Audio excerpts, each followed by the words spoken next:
This video is going to cover the topic analysis for the November-December topic, which is resolved the United States ought to eliminate subsidies for fossil fuels.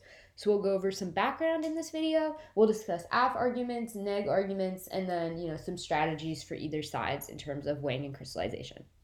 So let's get started first on the background. I think that first we should talk about some key terms. The most basic of which I think most of us know, is what are fossil fuels. Quick recap: fossil fuels are things like coal, oil, natural gas. They are really bad for the environment and they contribute to a lot of pollution.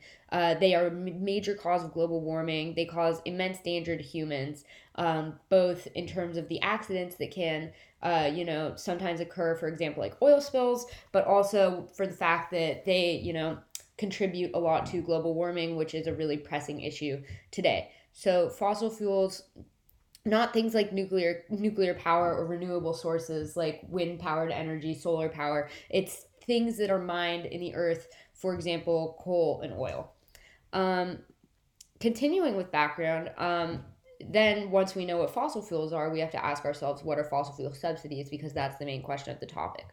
According to Oil Change International, any government action that lowers the cost of fossil fuel energy production, raises the price received by energy producers, or lowers the price paid by energy consumers counts as a subsidy for fossil fuels. So basically, right now, what the government does is the government spends billions, I believe it's billions of dollars, subsidizing these fossil fuel companies, paying for their distribution costs, or they're paying for like the cost that it takes to maintain the infrastructure for fossil fuels. And these fossil fuel subsidies take forms, which I'll talk about in a bit, both indirect subsidies and direct subsidies. So it can include direct funding, as in direct funding by the government given to these fossil fuel companies.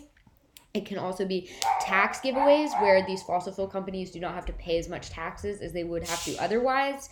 Loans from the government, price controls, where the government kind of supports the control on the price of these commodities. And a lot of the times the government will effectively, undercut the actual cost so that fossil fuels are more affordable for lower income families, which is something that we'll talk about in a little bit. Continuing on background, further going into, what are these fossil fuel subsidies? I think that, this is where your research will really come in handy on this topic, because it might be that the AF wants to get rid of a specific type of fossil fuel subsidies or a specific subsection. There are two main types of fossil fuel subsidies. The first is direct, where you directly decrease how much it costs to buy the resource, and this has been a really big help in helping declining resources, or declining industries. I mean, like the coal industry, because now people who manufacture coal are able to continue doing this with government support, whereas the coal industry might otherwise go out of business or be further on the decline without this government help. And then indirect subsidies, I think, are things like tax write-offs, undercutting the cost a bit. But I'm not entirely clear. The literature is not entirely clear as to what indirect subsidies are. I think it's mostly like tax write-offs. But I think that like the majority of the topic literature is going to center around direct subsidies, because that's really what's propping up the fossil fuel industry. Moreover, fossil fuel subsidies are incredibly expensive. We spent $5.2 trillion in 2017 on fossil fuel subsidies. Earlier, when I said we spent billions of dollars, I was incorrect. We literally spent trillions of dollars. And to put that into context, that's 6.2% of the global GDP and more than the United States defense budget. So that should give you a very clear indication of how large this issue is and how important it is. It makes up a big part of our economy. It's a lot of the money that we are currently spending, specifically because fossil fuels have had a long history of good relationship with the United States government, and it's a pressing issue. And I think that covers most of the background of the topic. So let's get into affirmative arguments. So I think that the most obvious argument for the affirmative is that fossil fuels are really harmful for the environment, and that banning fossil fuel subsidies would allow for a shift to more environmentally friendly sources of energy, such as renewable energy, things like nuclear power, etc. And I think that there's a lot of really good uniqueness for the issue of climate change, right? Like, we need to take action now. We're not joining I think the Paris Climate Accords. Like, the United States is really far behind. Um, I think that it's a really good argument for us to make that the United States, is a main source of uh, greenhouse gases, pollution on a global scale, and eliminating these subsidies will allow us to shift to renewable energy. And I think that an argument could be made on the AF that not only will this, change in the United States, but it could spark change in other countries that follow the United States lead. And I think that obviously you can impact out climate change to, existential risk. You could take a utilitarian framing on this, and I think that that's really smart. But you could also impact it out to structural violence, because climate change really puts the impoverished in our society. It hits them the hardest, and it's really disadvantages them. So you can find evidence talking about air pollution and climate change, how it really disproportionately harms this part of our society. A second argument that you can make is that subsidies are ineffective and that the money would be better spent elsewhere. For example, a lot of people claim that impoverished people in our society, need the energy to be subsidized so that they're able to afford it, and that it is important to subsidize this power because it's something that they need.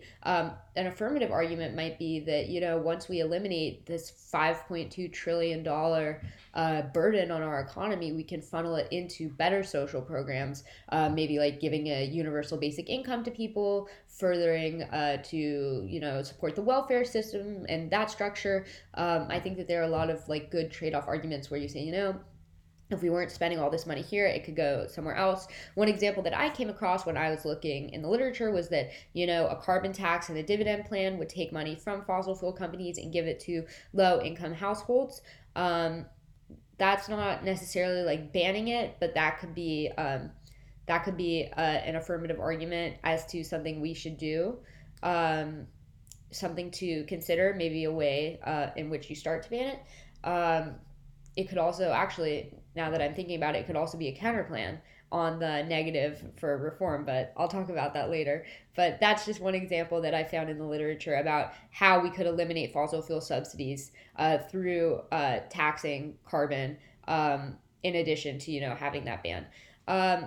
And a further AF argument that I think, would be good for us to make when affirming is that if fuel prices had been set at fully efficient levels, please excuse the typo, in 2015, estimated global CO2 emissions would have been 28% lower and fossil fuel air pollution deaths 46% lower. So that really shows that it's not speculative. Climate change, it is in the future, like the existential risk, but right now we're seeing that people are dying.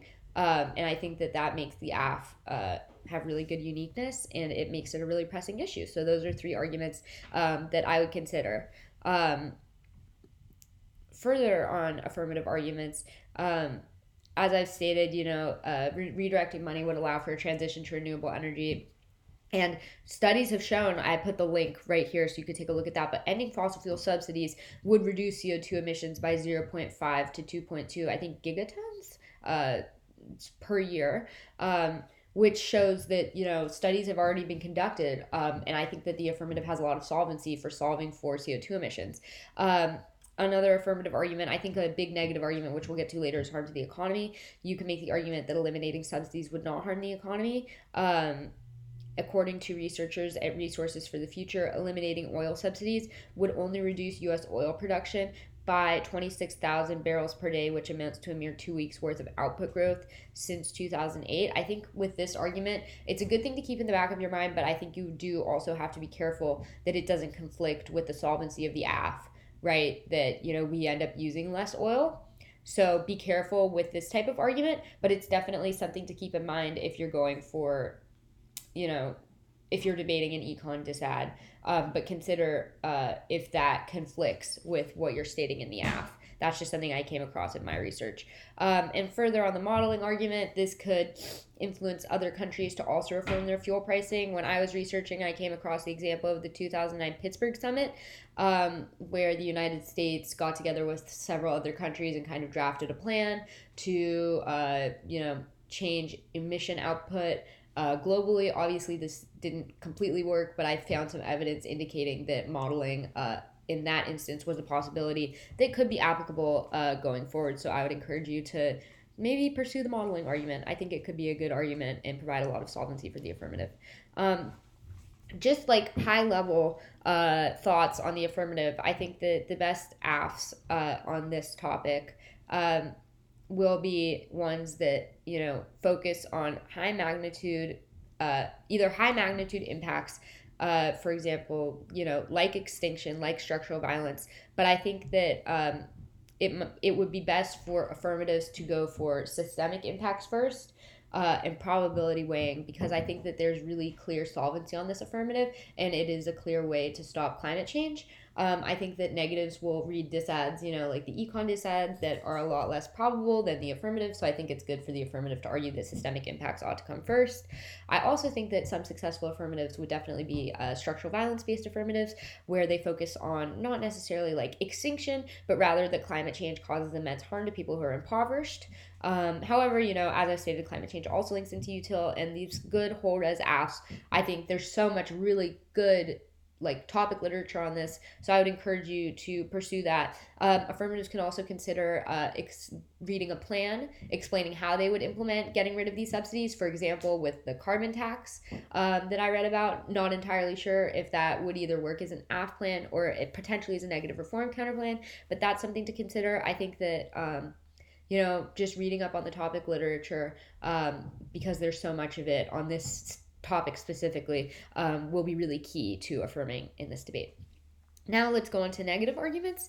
I think that one really great negative argument would be an econ disad, because as I stated, we spend more on fossil fuel subsidies than the entire United States defense budget. That's an immense amount of money. And in the last 250 years, our economy has basically been based off of fossil fuels. Our economy is largely reliant on oil, on coal, and getting rid of this source so quickly, just banning it, eliminating it, would really harm the economy. And not only could this have, catastrophic impacts in terms of extinction, if you want to go through that, like how it leads to conflict with greater powers when the United States economy declines, but a lot of impoverished people depend on cheap energy in order to maintain their livelihood, and getting rid of this source, which is largely subsidized through the government, means that they have to start using way more expensive sources of energy, like wind power, solar power, nuclear power. And I think that the affirmative can always make the argument, right, that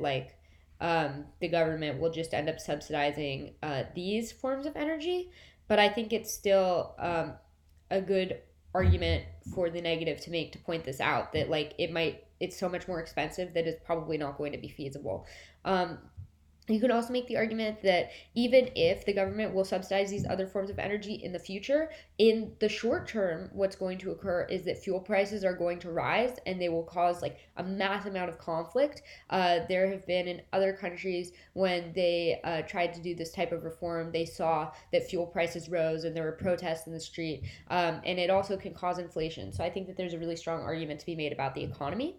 I think that the next argument that you might want to consider, that I think is a really smart negative argument, is that removing fossil fuels won't reduce CO2 emissions because, and I've linked a little article down there, subsidies primarily apply to oil, gas, and electricity, which means that we would end up switching to coal, which I think would really gut the solvency of the affirmative if you can find some evidence on that and research that.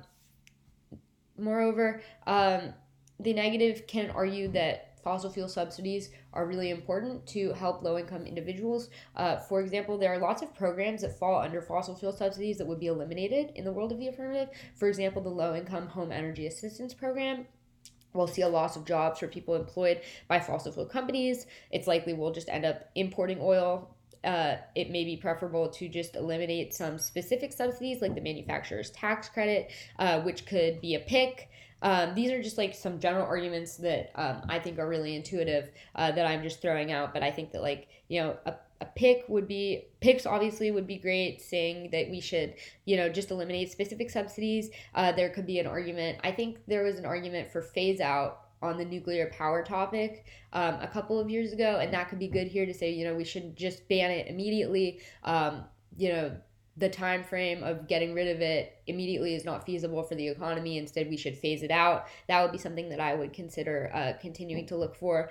And as I was reading in the literature, finally, one final negative argument that I think would be good, especially if you're going to a lay tournament, is that, we should not eliminate subsidies because they should just be used when we want to, quote, stimulate action that otherwise would not have otherwise been taken, i.e. like the principle of fossil fuel subsidies is not intended to cause, climate change. There's nothing inherently wrong with subsidizing this form of energy to make it easier for people to access this energy. It's just an argument for why we should reform the ways in which we give fossil fuel subsidies, or maybe cut back, but that's not a reason to eliminate them entirely. So I would consider thinking about that argument.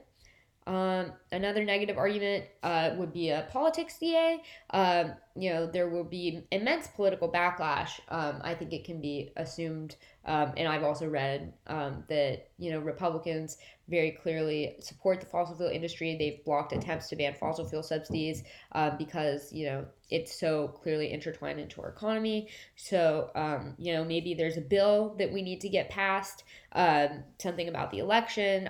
I think there are a lot of different ways this could go, but consider the political ramifications.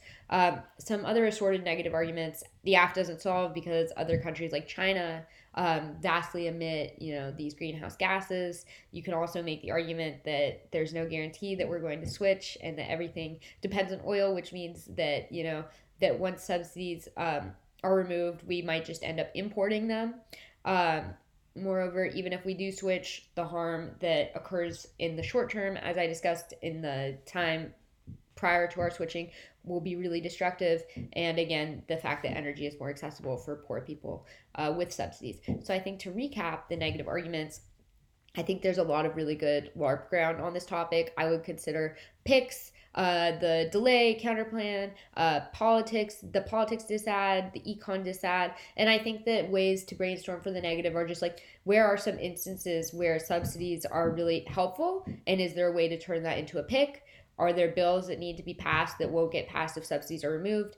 And like, how is it possible for the economy to survive such a drastic shift? I would recommend, when you're doing your topic research, not even Googling things like fossil fuel subsidies good. I would recommend, like, why haven't we gotten rid of them yet? That was where I found a lot of my articles that I was reading, because in theory, it does sound like a good idea if we could just end climate change. But I think that the way that the negative wins is like, this is just not something that's feasible for us right now. It would be great if it was, but unfortunately it isn't, because it is such an integral part of our economy. And I think that the best negative strategies will read like a counterplan that offsets some of the solvency of the affirmative, and some high magnitude disads. And I would go for more higher magnitude, lower probability weighing. These are my general thoughts on the topic. Feel free to reach out if you have any questions. That's the topic analysis.